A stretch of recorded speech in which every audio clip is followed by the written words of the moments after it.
summer break had become uncharacteristically long and dull. It was too hot to be out playing sports, too boring to be stuck at home all day. And best friends Alex and Julian had already had their gaming systems taken away due to spending too much time glued to the TV. Going to the movies was too expensive, and the rest of their friends had all gotten out of town to vacation at more exotic locales. Or at least, cooler ones. They had spent the first month of their vacation fixing their bikes. But it wasn't cool enough until sunset to actually ride them anywhere. Their sympathetic parents had extended their curfews to allow them to be out after dark to get the most out of the cooler weather. They lived in a small rural town, few houses separated by large undeveloped plots of land.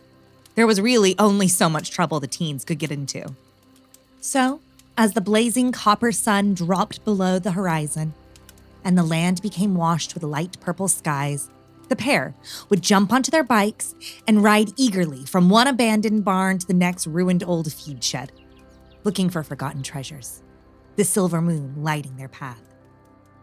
One night, they stumbled upon an old farmhouse, a dilapidated structure that looked as though the ground itself was swallowing it up.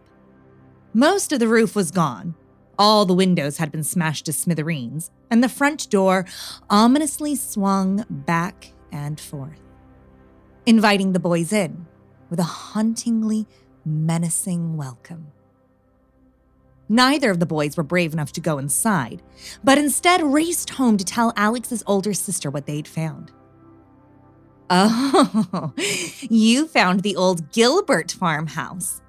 Alex's older sister Sarah gleamed as she painted her long fingernails a glossy cherry red. "Terribly tragic story, that one," Sarah said in between long brush strokes. "What happened?" asked the curious boys, both of the boys now enthralled by the mystery. "I wish I could tell you, little brother, but it's much too scary for little boys." "Fine then, don't tell us," Alex said with a dismissive wave of his baseball cap, knowing his dramatic sister couldn't resist a captive audience. "All right, I guess I'll tell you, but only if you promise not to tell Mom and Dad. Back in the 1930s, old Farmer Gilbert lost all of his crops to the Black Blizzard. He refused to leave his home, so he, his wife, and 3 children were all left to endure the relentlessly dusty days of the Dust Bowl. His wife ended up dying of the brown plague, and one by one, old Gilbert watched his children die of starvation. Finally, after months of loss, grief, and loneliness, old Gilbert lost his sanity. And in a way to pay penance for the harm he had subjected upon his family, he was compelled to cut off pieces of his body until he finally died from the loss of blood. When the grim scene was uncovered, the farm was strewn with disarticulated toes, feet, a hand, and a sawed-off leg. That's the one that did him in. He was found near the back door, as though he was crawling away for help. The house was left to rot. But if you go in there at night and ask old Gilbert why he did it, he always responds, "They made me." Who? Who made him? The boys asked eagerly. "I don't know. Maybe his wife or children as an act of revenge. Or maybe it was the devil himself. You'd have to ask him yourself." And with that, the boys now had the most exciting plan for the summer. On a full moon night, the pair returned to the shell of a home. Julian had been studying and had devised a plan that he knew would connect them with old Gilbert. "You want me to sit here and do what?" Alex asked. "I don't want you to do anything. Just sit there and listen." "Yeah, but Julian, it's not just sitting there and listening, is it? Because you also want me blindfolded and listening to a spirit box." "Yeah, well, that's how it works, man. You'll be the receiver, the one receiving the messages. And I'll be the sender, the one asking the questions. You won't be able to see me or hear me. You'll just hear the responses generated by the box. The spirit box in question being Julian's dad's old radio. Yeah, I don't know about this. It sounds freaky and like the start to a bad Halloween prank. It's not a prank, Julian reassured. It's called the Estes method. Some paranormal investigators from the Stanley Hotel named it after Estes Park. The Stanley Hotel? Like The Shining, the Stanley Hotel? Yeah, that's it, exactly. Besides, this way we can find out what really happened to Gilbert in his own words. Reluctantly, Alex put on the blindfold, covered his ears with the large cushioned headphones as Julian started the static. And don't forget, Julian said as he lifted a headphone ear to caution Alex, you have to yell out whatever words you hear. And with that, Julian began. Whose house is this? My house, said a very frightened Alex. Old Farmer Gilbert? Julian asked excitedly. Silence filled the room. Mrs. Gilbert? The Gilbert children? Still no response. Whose house is this? Mine, Alex responded with a harsh certainty. And who are you? I am.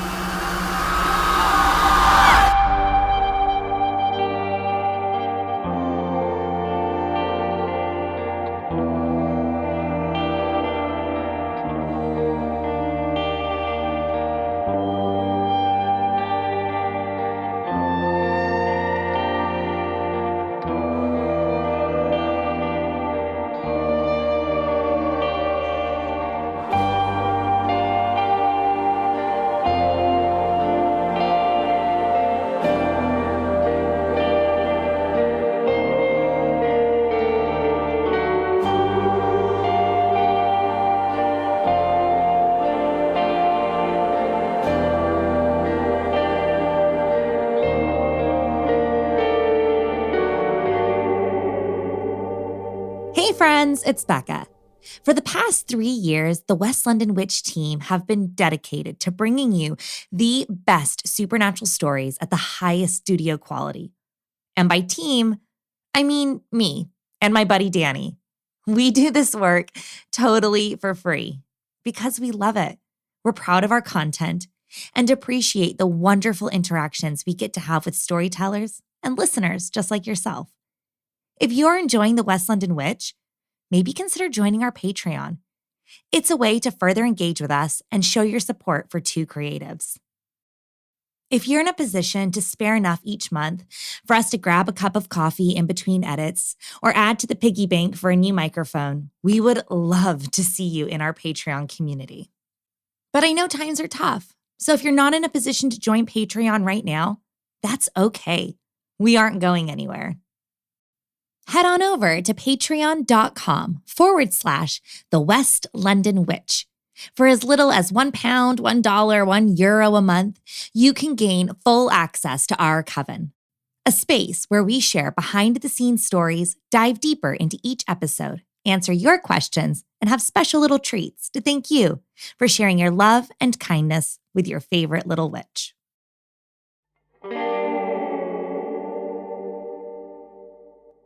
Hello, and welcome to episode 44 of The West London Witch, a podcast where we share stories about those moments when we find ourselves very much not alone.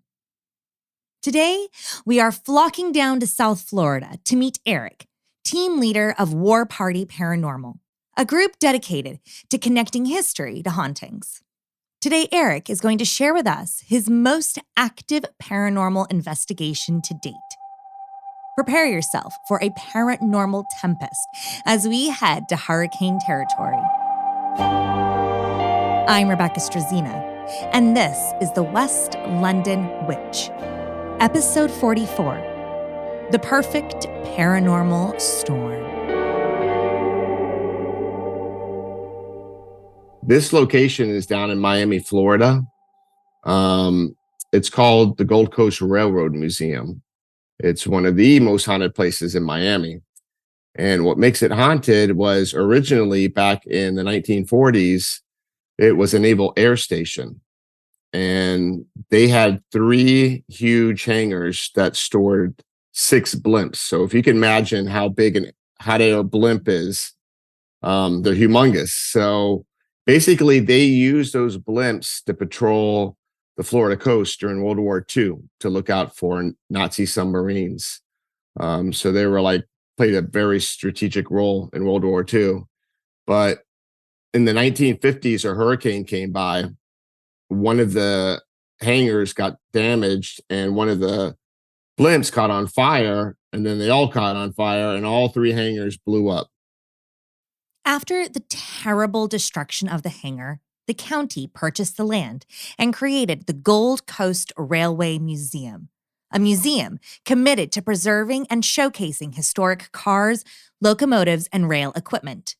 Turning the site into a railway museum seemed like a natural fit, as the land was once a U.S. Naval Air Station with over 3 miles of railway tracks on the old base, which are still in operation to this day for guests of the museum to enjoy. Rebecca, since you're in London, you'll appreciate this. They have the Ferdinand Magellan. It's one of the presidential cars, and Winston Churchill rode in that card. And Ronald Reagan, Truman, Roosevelt. So, and that's not the only car. There's a segregation car, there's an Army medical car, there's a double-decker California Zephyr that traveled all over the West Coast. The museum is jam-packed with passenger rail cars, classic cars, steam locomotives, and even a rocket. But of course, all of these items have been sourced from all over the world, and each have their own unique histories. The odd thing about this location and what makes it haunted is some of that energy from that explosion from the Naval Air Base still remains there. And not only that, it's just all the individual historical cars, they all have activity and their own different personalities. Eric has investigated the museum over a dozen times. But one night, during a tropical disturbance, the museum came alive and its haunts were on full display. One night we were investigating with our team and we were there.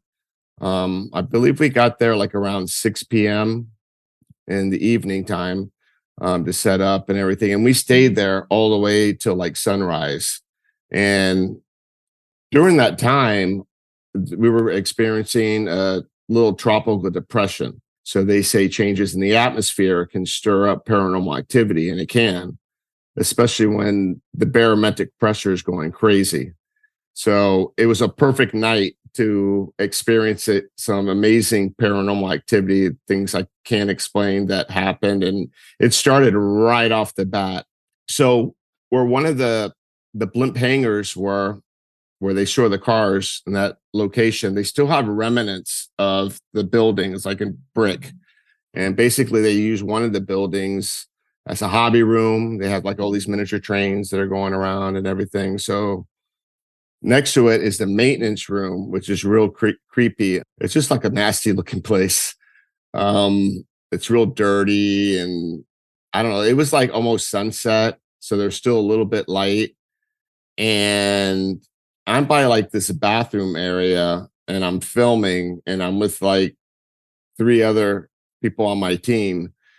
And all of a sudden, I see a full-blown shadow figure walk, even block the window, crossing it and going to the other side, arms and legs and everything. I'm like, what the? Now, Eric says he doesn't get scared, but he also said that upon seeing this black figure pass silently by, every hair on his body stood to attention. He took after it to see what or who it was. Maybe there was a plausible explanation. There was nothing there. So I turn around, come back, getting ready to tell my story to the other 3 people that they were with me. And we had this lady, Erin. She's actually an author. after I saw that shadow, I walked back and Erin was there. And she was like, someone just took their finger and just ran it along my cheek, going all the way down. And I'm like, what? She's like, yeah, like right here. And she's showing me. And I'm like, let me see something. And I'm looking at the side of her cheek. And you know how like women wear blush? You can see like a mark where like someone ran their finger and ran like a line down her cheek where the blush is missing. The investigation had started with a bang. And since that experience was so clear and visceral, the team decided to focus their energy on that location to begin with. So we went back, we set up cameras, and we started doing an EVP session. And what an EVP is electronic voice phenomenon. An EVP session is the way we communicate with the spirits. We use a recorder where we're asking, and recorders can hear at a higher frequency than the human ear can hear. So it picks up things that you won't be able to hear with your own ears. So we're asking questions, and my other partner, Joe, gets poked. So he asked the question, did someone poke me? Did someone touch me? And we got a response like, I poked you, which was like clear as day. And then Erin's with us, and we're going through our EVP session, and all of a sudden Erin says that she felt someone take their hands and put them on her knee and run it up her legs, going all the way up to her thigh. The team were officially spooked. They decided to give that space a rest, set some paranormal boundaries, and move to another location. They left equipment running and monitoring the room so they could keep an eye on the space from afar. So we walked out and we start investigating. We go to the Army car, and I'm with Mike, our tech guy, and we're investigating the Army car. And in the Army car, people have experienced a lot of things there. They've seen apparitions of a little girl, which, yeah, I have too. People's heard like someone whisper in their ears sometimes. We've gotten communication with a soldier there, possibly injured in the Army medical car. So I go towards the back, and I just like feel this like really heavy feeling. As a seasoned investigator, Eric knows this feeling and decides to capitalize on the moment. He begins to set up equipment when all of a sudden he hears a loud knock coming from outside the train car. Eric calls out, "If anyone is there, please knock again." Once more, a loud, distinct knock shatters the silence. Eric and Mike know that now is the moment to do an EVP session. We were doing an EVP session, and we were introducing ourselves. And usually the way I start off is I'll say, my name is Eric, and then this is my friend Mike. Can you tell me and I start messing around. Can you tell me which person you like the best? So after we played back the recording, the response we got was Michael. We were like, holy shit. I mean, it said your name and it was like clear as day. And Mike was like freaking out. And I'm like, oh, I want more. We go back to the maintenance room where I saw the shadow figure and people were getting touched, to pick up the cameras to see if we got anything. So we go back to this spot, and the hangar's open air. Like, you know, the front end is open and then the rear end's open. It's just like pretty much a roof over it. So this tropical disturbance is starting to pick up now. And then all of a sudden, like the wind is like going sideways, like through the hangar. The wind is so strong and violent, the crew grab their gear and bolt into the museum to keep safe and review any evidence they may have collected on their cameras. And the one thing I got that was really weird is I kept on hearing footsteps, like someone walking there. And these are night vision cameras, and we have infrared lights, so it sees in the dark pretty much. And there's nobody in there. We're hearing it, and then on the floor where we have one of the other cameras, we have what's called a tripwire, and it's almost, think of it like almost like the tree lights that you put on your Christmas tree, like a long string of lights, but the bulbs are a lot bigger and they change different colors and they sense EMF. If someone has EMF on them and they're walking down the line of these lights, they'll start, lighting up individually as they go. So we're hearing the footsteps and that thing is going off. The team decides that this was the perfect time to do one of their more unconventional investigative tactics, a method they call the Delco experiment, named after one of their investigators. It's a mix of the Estes experiment and the Gainesfield method. The Gainesfield method is a test that was created by German psychologist Wolfgang Metzger, who proffered the idea that if a subject was set before a homogeneous visual field, i.e., staring nonstop at a blank white wall, they could be overcome with hallucinations due to sensory deprivation. The word Gainesfield is German for complete field. This theory was further pushed to scientific limits by Charles Honerton and William G. Brood, a pair of American parapsychologists who thought that by utilizing the Gainesfield method, they could prove the existence of ESP, extrasensory perception. But the modern form of the Gainesfield experiment you see today is compliments of James J. Gibson, who cut a ping pong ball in half, taped them over the subject's eye so all they could see was a soft ambient glow, creating a perfectly homogeneous field of vision. Paranormal investigators, especially psychics and mediums, use this method to see if they can reach a level of sensory deprivation that will help activate their sixth sense, and therefore they will be more perceptive to spirits. The combination of the homogeneous field, white noise, and a soft red light have been known to be the perfect recipe for getting one into a state ripe for paranormal connection.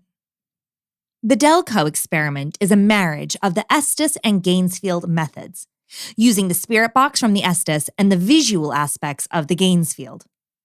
We have Joe, who's one of our sensitives, and that probably affects him the most. And we were in the maintenance room and we started communicating. We believed that room back when it was a naval base was officers' headquarters. And we believe an officer was there. We were just asking questions and Joe was just like blurting out things that would relate to that. Saying captain, lieutenant. We had Aaron with us. They didn't like females there. They said something in regards to that. And then Joe was like seeing visuals, like things that related to the explosion. Like, and you know, it's ironic. The accident that happened when all these blimps blew up was from a hurricane, and here we're going through a little tropical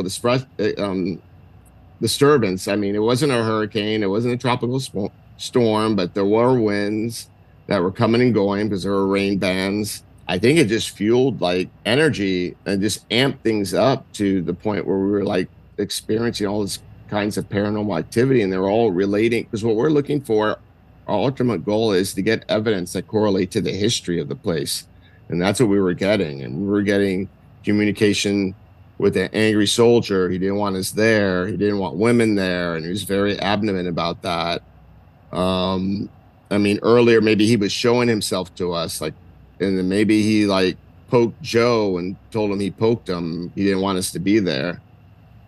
The night was coming to a paranormal crescendo, but the historical haunts were not over yet.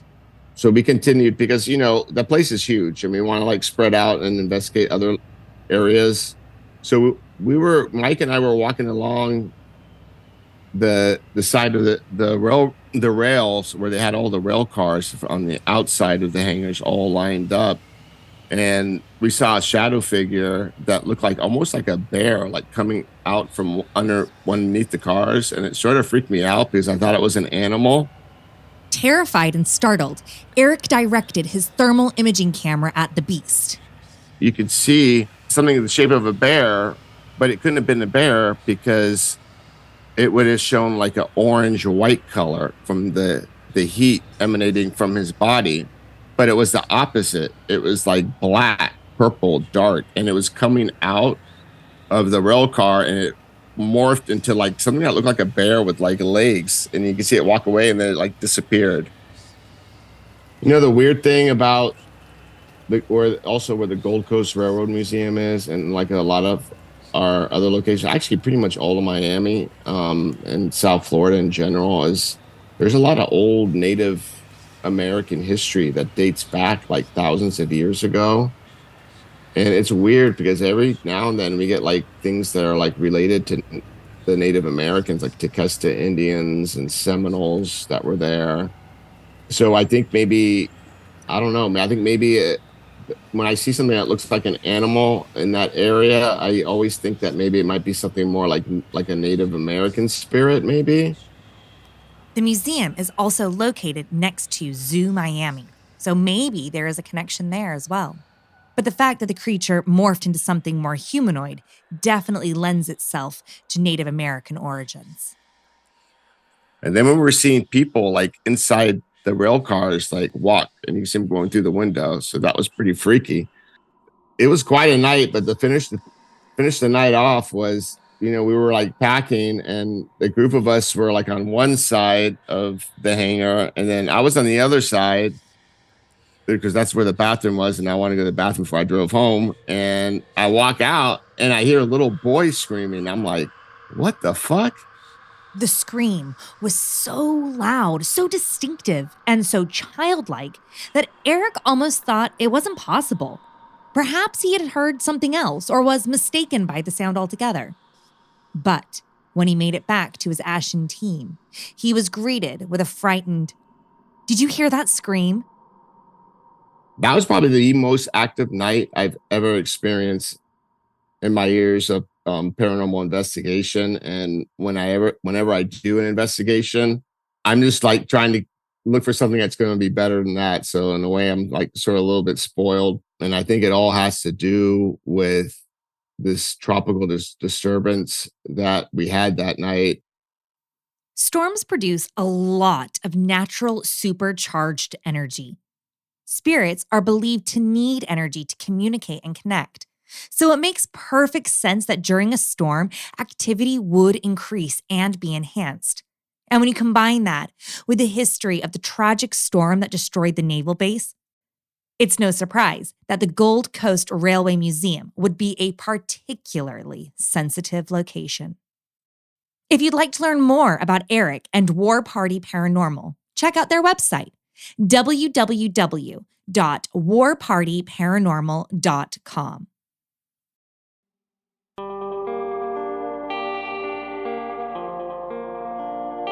Do you have a spooky story you'd like to share? I'd love to hear it. Drop me an email at thewestlondonwitch@gmail.com or find us on Instagram and Facebook at The West London Witch. If you enjoyed today's episode, don't forget to subscribe, rate, and review. And come and follow us for additional content on Instagram and Facebook. Until next time, merry meet, merry part, and merry meet again.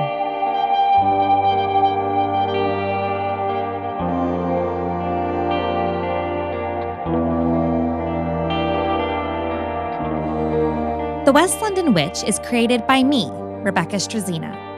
Our sound designer and production magician is the incredible Danny Cross.